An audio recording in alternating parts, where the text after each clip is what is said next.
Breakfast puppies? This podcast contains adult language and content and is meant for mature audiences. Listener discretion is advised. You're listening to The Glitterbois.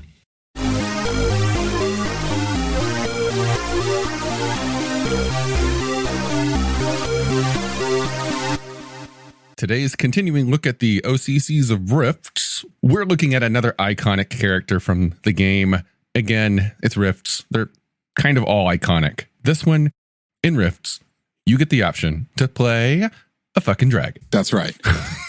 Quick note, this is the only RCC now that the dog boys have been moved. Yeah, in the core book, it's the only RCC, and it's an interesting one.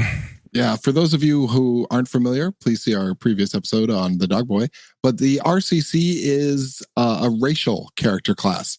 That means you're not a person, a biped of some stripe or another, doing something with their life. A dragon is what you are. It's both what you do and what you are. What are you doing? You're not headhunting about. If you're a headhunter, you're not vagabonding about. You're dragoning about. Yeah, this is one where you don't pick a race class combination. You're the dragon. And in this case, you're a hatchling dragon. You're a baby. A mere 30 feet long. Yep. Anywhere from a few hours to a couple dozen days in age when you start playing the game. And you will finish the game, barring temporal anomalies, as a hatchling. Yeah.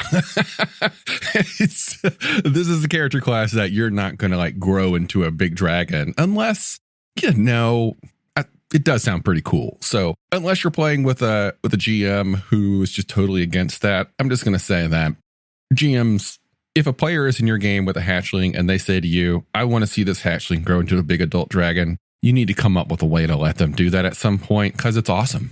Well, it doesn't have it, but make sure you up the CR as well. Yeah.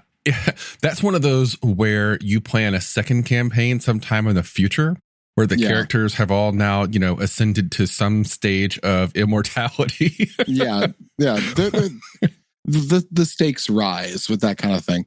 One thing I found very interesting about the RCC is that this isn't smog or smog, depending on, which species you ascribe to in your token. This isn't Dragonlance. This is a different dragon. We're not talking Council of Worms here. We're talking hate and or kill on sight. These are not necessarily friendly creatures. They are extra dimensional beings who don't care about it and are just fascinated by humanity and Earth. You are you're like a tiger kitten. You're fierce and you can kill, but you're just curious and you want to play with everything. Yeah, you start the game with a lot of racial knowledge baked into your brain. Dragons know magic. They can cast spells innately. They know of all types of magic, an understanding of all types of magic, and over time can learn most of it, if not all of it. They just have to be exposed to some of the more, weird and interesting ones. But that's kind of what they do is magic and, strange racial knowledge of the world. Conversely, they get shit for skills. Yeah. Yeah. But you don't need skills when you have hundreds of mega damage at the beginning of the game. That regenerates really quickly. Yeah. And a pretty severe breath weapon.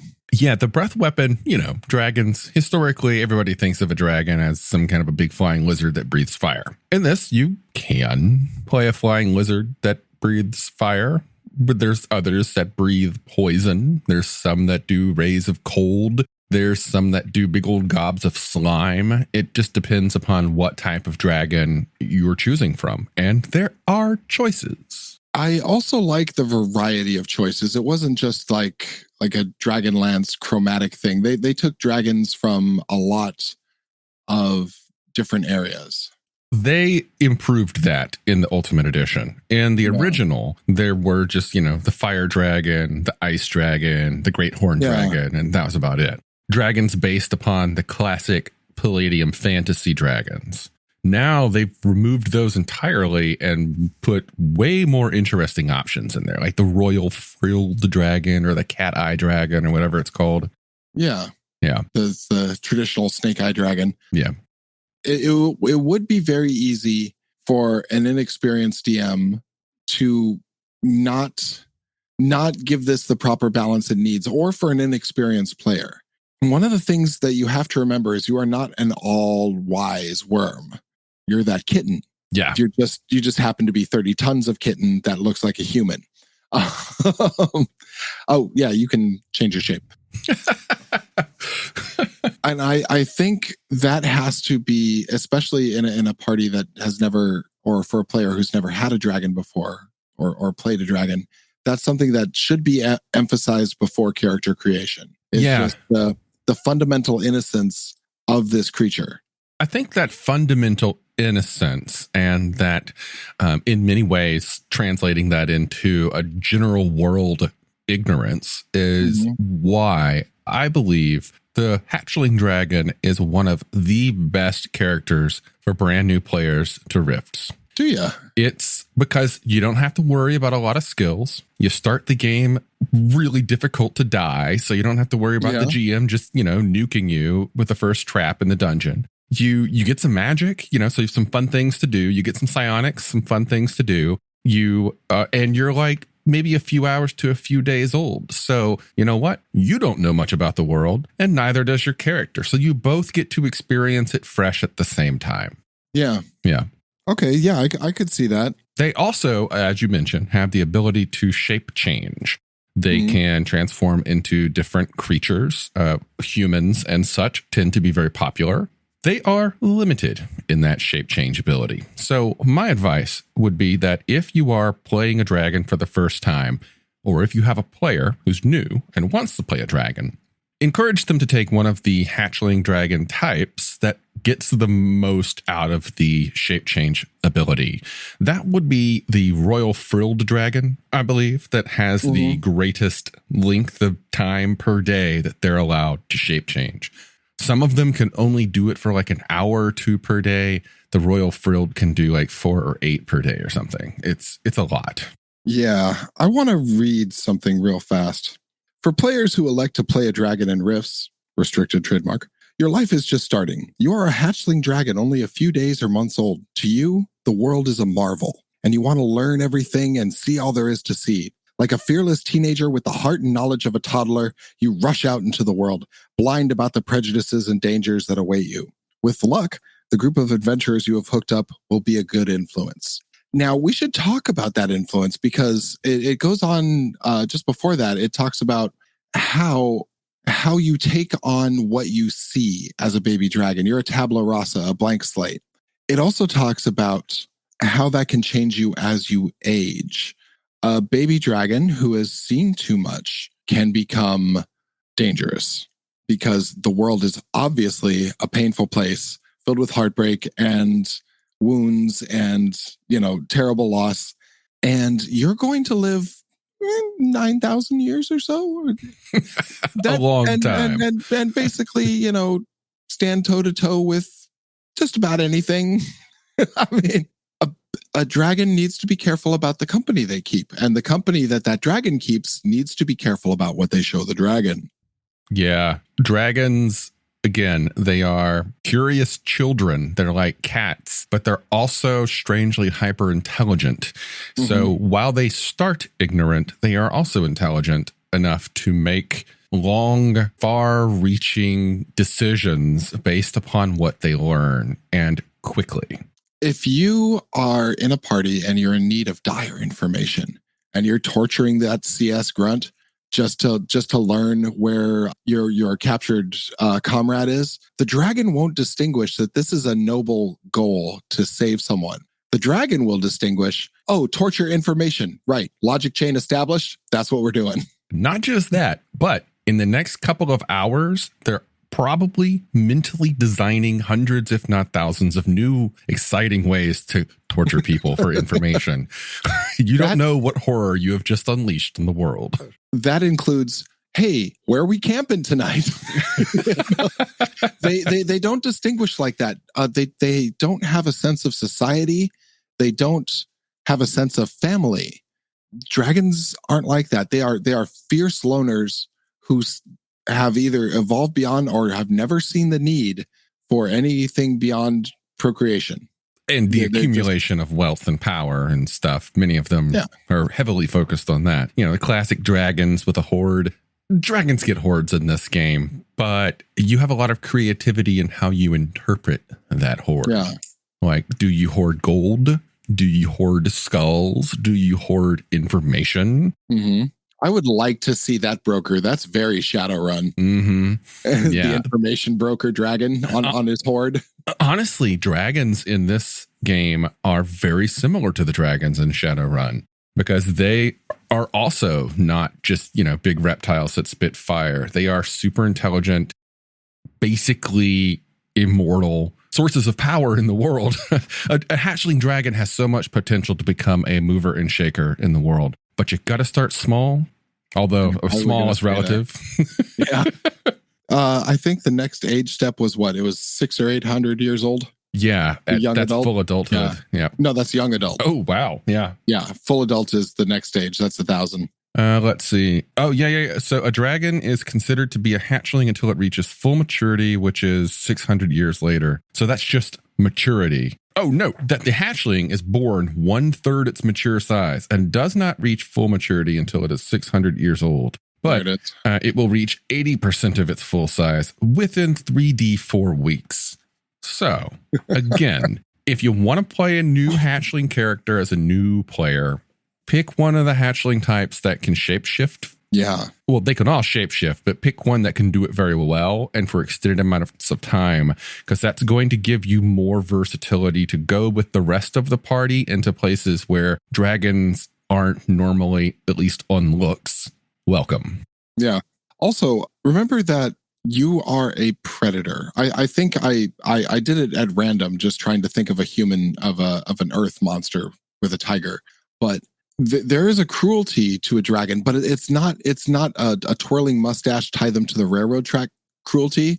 It's the cruelty of a cat with a small rodent cruelty to being a dragon. You are a predator. You're a hunter. You like to hunt. You like to stalk. And it makes mention of saying, toy with your prey, either physically or psychologically. Yeah. I love the assumption of feline portrayal. I really dig that. Yeah. Even though your dragon doesn't have to be a feline in representation, looking at your house cat and looking at the way that house cat interacts with the world is kind of a good way to get some inspiration for playing a dragon hatchling in Palladium. Yeah. So if you do, drag the Death Head Walker to the leader's doorstep and leave it on them, you can expect them to eat it. So comparing the two editions, Ultimate Edition versus the Butts Dragon, they didn't actually change that much. Very little, except for they changed the different breeds. Right? Yeah. Yeah, but that's it. The powers are mostly the same. I liked the Forest Runner a great deal. Mm-hmm. I liked how they did go with the elements, but they didn't take it too far. And I also like how there's not a stupid one. Yeah. There's always a stupid dragon in any system. It's the brutish black. Well, there is a stupidish dragon in the general out there in the world.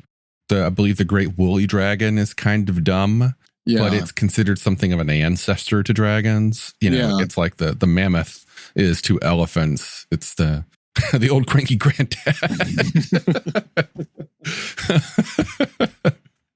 But I didn't see any woolly dragon hatchlings. Yeah. Did we mention they can teleport? Oh, yeah. They can teleport, by the way.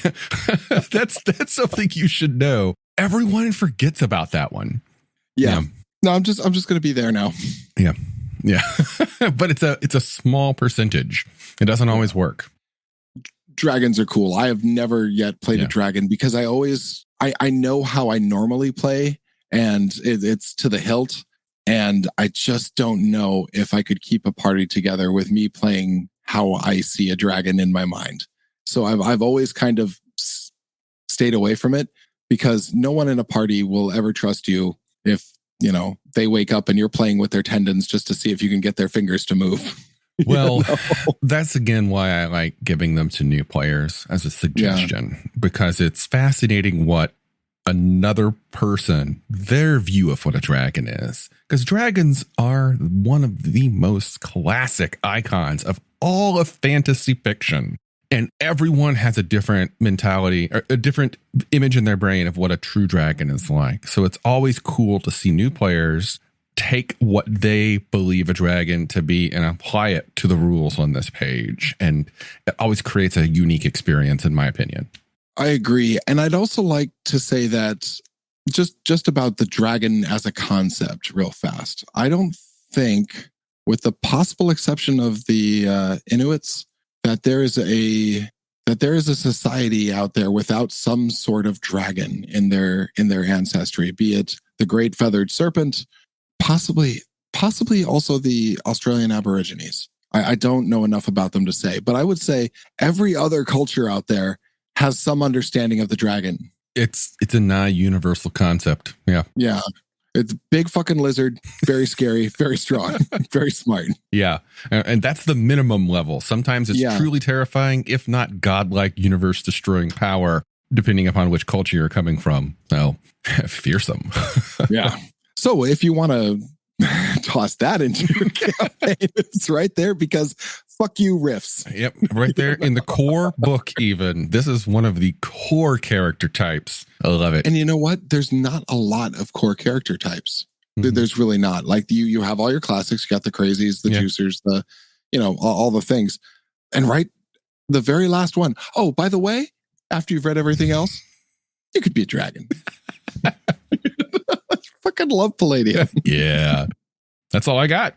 Yeah. So that's the dragon. I think, NPC, that you're doing it right. Give it to the newbie. Let them explore in a protected way. Yeah. But also something that would give them the ability to blossom out with it. Yeah. They get the ability to do cool shit, and also the safety of they're probably not going to die in 1 to 5 hits. Yeah. I came into this thinking that's absolutely the wrong thing to give to a new person, but now that you said that, I completely agree with you that is in fact the way. Yeah. And it also, if you think about it, each aspect of the dragon can then lead a player to a different aspect of play. So let's say that they really like having a shitload of mega damage. Well, you can be like, well, there's many other options on that. Let's look at other ways that you could be the tank. All right, look at the robots or whatever. Well, let's say they really like using the small amount of spells they get. And you say, well, my friend, let me introduce you to the mystic or the line walker. Let's, the deadliness of it. Oh, I really like getting out there and killing things. Okay, well, let me introduce you to these 17 books of death. Only 17. It's yeah. We said, well, that's what we have to say, but we could probably go on for hours. Yeah. That's the dragon. It's a good starting. Yep. Look it up. You need it. You want it. It's fun.